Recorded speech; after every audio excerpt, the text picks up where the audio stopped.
Hindi po, Your Honor. Doon nagka-problema. Ayan na, sinagot mo na yung problema.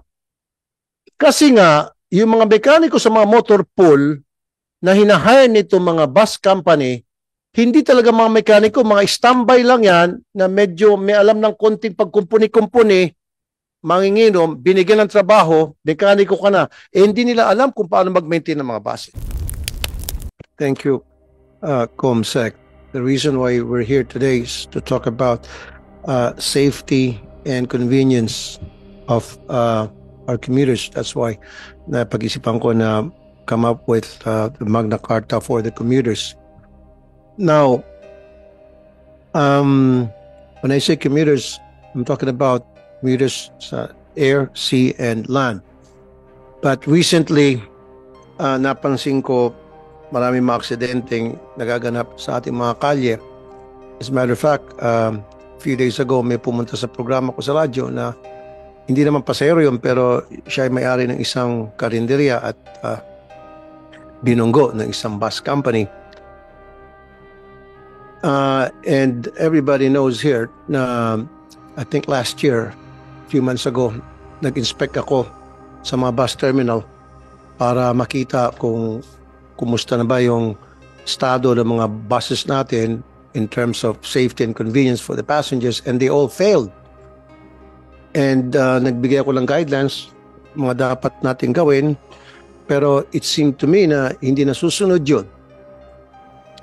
Palagi na lang tayo nakakarinig, palagi to, na ang bus nakadisgrasya o nadisgrasya dahil nawala ng brake. Let's start 2024. Florida bus in Bontoc Mountain Province, 14 deaths, fell into a ravine. Nawala ng brake. 2018, Joycel Express bus in Makati, 19 injuries. Nawala ng brake. 2020, Pitbull bus in Makati, 13 injuries. Nawala ng brake. 2023, Ceres bus in Antique, 17 deaths. Nawala ng brake. 2024, Nissan passenger bus in Quezon City, 3 deaths. Nawala ng brake. Ito lang yung konting na research namin sa Google. At I'm sure marami pa rito na hindi recorded. Siguro by the hundreds na. And I'd like to acknowledge the President, Senator Mark Villar. Thank you for coming, Senator Mark Villar. Bakit palaging nangyayari ito? Mga bus, passenger bus, na nawawala ng brake. Today, let's get into the bottom of this. Ano yung pinaka-root of the problem? There must be a problem here. Bakit palagi sa mga bus? Bakit sa mga passenger cars? Bakit sa mga private cars? Bibihira. Wala pa ako napakinggan ng mga kaibigan kakilala ko, kasama ko sa trabaho na nawala ng brake. Palagi talaga yung mga passenger bus. Bakit? Ano meron? Saan tayo nagkulang? Pag-uusapan natin to at gawa natin ng remedyo. This has to stop. If you notice, dati, meron tayong mga aksidente sa dagat. Thank God, recently wala na. And I would like to thank the Philippine Coast Guard because inatasan ko sila na make sure bago pumalaot ang mga bangka ngayon, hindi sila overloaded. And ginagawa naman ng Coast Guard yung kailang trabaho. That's why wala na tayo na-disclash yung bangka na babalitaan. Sana po tuloy-tuloy na po yun. Now, dito muna tayo sa mga bus. Bakit? Marami mga bus na nawawala ng preno. Is it maintenance? Yes. Pero before maintenance, yung build ng mga bus o pagkabili, tatanungin ko sa, I think, DOT or LTFRB, paano ba ito mga bus na binibigyan po ng prangkisa? Are they brand new or are they surplus sa ibang bansa na converted, dumadaan sa Subic, converted from right-hand drive to left-hand drive? At kaya pagdating doon sa conversion, hindi maayos. Kaya naapektuhan yung mechanical hanggang sa mapasok dito yung problema sa brake. Yusek Ortega. Magandang umaga po, Senator Tulfo at Senator Villar. Unang-una po, napakaseryoso po ng mga nailatag nyo po, and sa parte po ng DOTR, we take 100% po yung concern that you have raised on the matter. Sisimulan ko po lang po muna sa ating kasamahan from LTFRB at saka sa LTO to start po muna yung answering the questions that you have raised. Attorney Robert Peig po, Your Honor. Robert Peg. Yes, sir. Good morning, Senator Tolfo. Good morning, Senator Villa. Sa hanay po ng LTFRB, yung mga bases po na nag-a-apply po ng prangkisa, ang requirement na po ay mga brand new po yung kailangan pong maipasok po sa prangkisa po, Your Honor. Since when po itong mga brand new dapat? Mula po nung 2017, naglabas po ang DOTR po ng department order. Tapos po So 2017 forward, puro brand new na itong mga buses. Ito yung mga lumang buses ang mga ang mga discuss. So ito yung mga converted ata, tama? Patungkol po, Your Honor, po doon sa... Yes or no lang po. Yes or no lang. Yes, Your Honor. Okay, so what are you doing about it? Ito So- yung palagi na di-discuss. Ito yung mga converted, right? Surplus galing sa ibang bansa at pumapasok. Dati, So anong plano niyo po dito? dati po, Your Honor, napapayagan po, pero dahil nga po dito sa Public Transportation Modernization Program, ang requirement na po ay bago po yung units, brand new po yung units. At ang... Paano niyo po nalaman na brand new po lahat ng units ngayon ng mga bus company like DLTV? How do you know na walang mga lumang bus doon na 1990 pa o 2001 and dati right-hand drive yun at kinonvert lang sa left-hand drive? Paano niyo nalaman?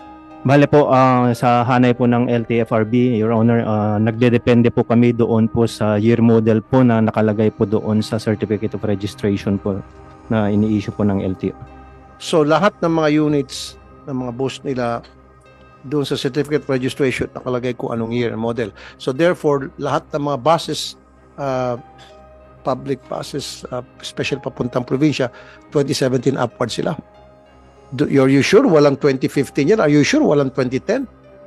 Meron naman po kasi yung year model limitation po, Your Honor, ay 15 So ibig years. sabihin meron. Meron po, Your Honor. Okay, so meron pa rin mga converted dyan from right-hand drive to left-hand drive. Yes o no lang po? Sa ngayon po, Yes o no lang po? wala na po, Your Honor. No, meron. How would you account ng mga early 2000 laganap yung pagpasok ng mga buses from Japan, Taiwan, ano pa ba itong mga bansang ito, na from right-hand drive converted to left-hand drive. Yun yung mapanganib. Yun yung mga nagkukos ng accident. Kasi convert mo yun eh. Sometimes hindi maganda ang conversion,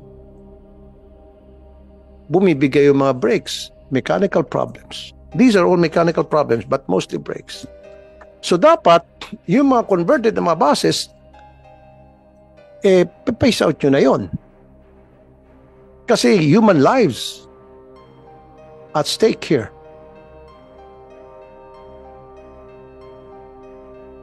Your Honor, if I may. Yes, sir. Simula po nung 2013, Your Honor, naglabas po ang Department of Transportation na ang year model limitation na po ng mga buses po natin ay 15 years. Okay. Opo. So halimbawa po kung 2013 model ka na po, hanggang 2018 na lang po yung po pwede pong marehistro ka as public utility. Sino po nagmo-monitor nito? Time po, Your Honor, ni... Meron bang strict monitoring para masunod itong binigay niyong kautusan? Yes, Your Honor. Meron naman po dahil yearly po, may tinatawag po kaming confirmation of units kung saan po ito po yung tinatransmit po namin sa LTO na ito po ay covered pa po ng year model limitation at may kaukulang prangkisa po, Your Honor. Okay, then answer me.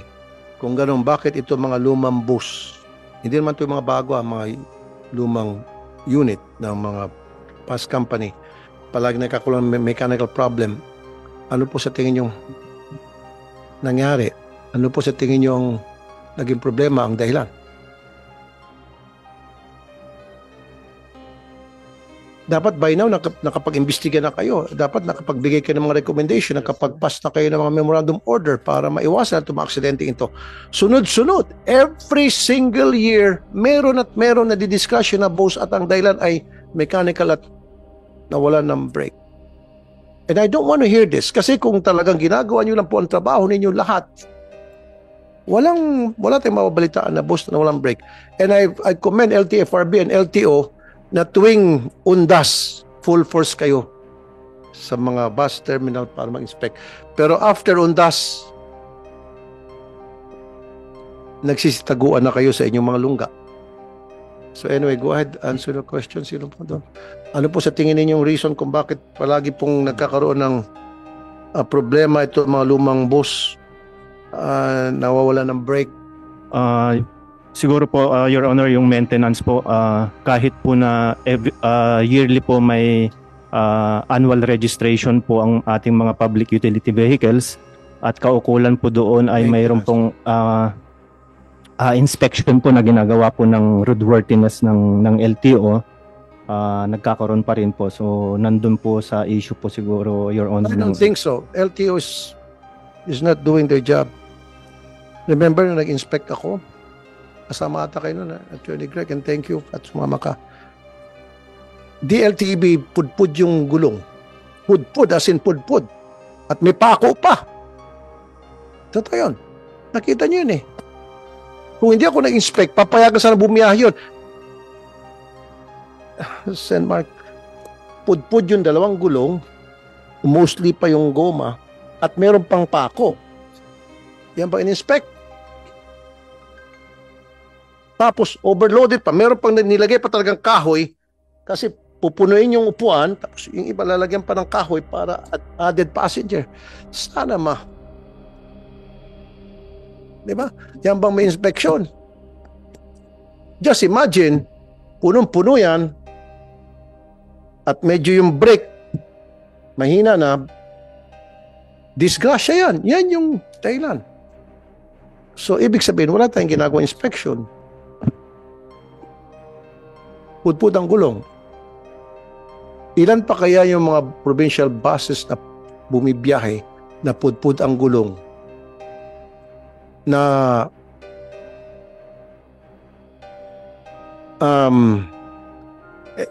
LTFRB ba ito? LTO? Alam ko ito mga bus company, meron silang mga motor pool at sila na nagme-maintain ng kanilang mga units. Tama? Bali? LTFRB? Tama po, Your Honor. Kayo ba gumagawa ng inspection sa mga motor pool na ito to make sure na lahat ng mga mekaniko doon ay certified mechanics? Hindi po, Your Honor. Doon nagka-problema. Ayan na, sinagot mo na yung problema. Kasi nga, yung mga mekaniko sa mga motor pool na hinahire nito mga bus company, hindi talaga mga mekaniko, mga standby lang yan na medyo may alam ng konting pagkumpuni-kumpuni, manginginom, binigyan ng trabaho, mekaniko ka na, hindi nila alam kung paano mag-maintain ng mga buses. That's why from now on, gusto ko kayo sa LTFRB mag-inspect to make sure lahat ng mekaniko sa mga motor pool ng nito mga bus company ay certified. I-certify ng TESDA. From now on, effective immediately. Pag hindi certified, sisibakin yan. At mag-hire ng mga bago. Totally. Ayan na. Sinagot mo na yung problema. Thank you for answering my question. Doon sa problema. Hindi certified yung mga mekaniko. They don't know what they're doing. Pachamba-chamba lang. Yung mga mekaniko, Sir Mark, na may konting experience. Halika rito para makamura, manginginom lang dyan, tambay. Ginawa lang mekaniko. Ilagay nyo sa kamay ng mga tambay-tambay lang dyan, ginawa mekaniko, ang buhay ng daan-daan, libo-libong pasero. So from now on, LTFRB, mag-inspect kayo sa lahat. Lahat. Hindi lamang dito sa Metro Manila, maging sa probinsya, to make sure na lahat ng mga mekaniko sa motor pool nito mga bus company ay certified na mekaniko from TESDA. Now, kapag hindi halimbawa, alam mo, sabihin nila is, Sir, maghahanap pa kami. Shut down muna. Really? Shut down muna. Until such time makahanap kayo ng certified na mekaniko, and then yung certified na mekaniko, inspection bawat unit.